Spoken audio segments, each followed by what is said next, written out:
Rossiya Fanlar akademiyasining Quyosh astronomiyasi laboratoriyasi olimlari Quyoshning Yerga qaragan tomonida magnit faol maydonlar va tojdan taxminan 1,5 million kilometr o'lchamdagi ulkan smaylik hosil bo'lganini e'lon qildi. Uning o'lchami Yer diametridan taxminan 120 barobar katta. Ko'zlar ikkita yirik faol sohani anglatadi. Ularning har biri Yerdan taxminan 10 marta katta.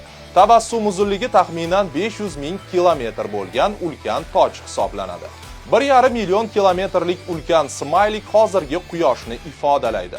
Smaylik yomonlikdan ko'ra ko'proq mehribon, garchi u shubhalardan xoli bo'lmasa ham deyiladi olimlar xabarida. Bu so'nggi kunlarda Quyosh faolligining nisbatan pasayishi fonida sodir bo'ldi. Quyosh samimiy tabassum bilan insoniyatga qo'shtirnoq ichida ko'z qisishga qaror qilgan bo'lishi mumkin.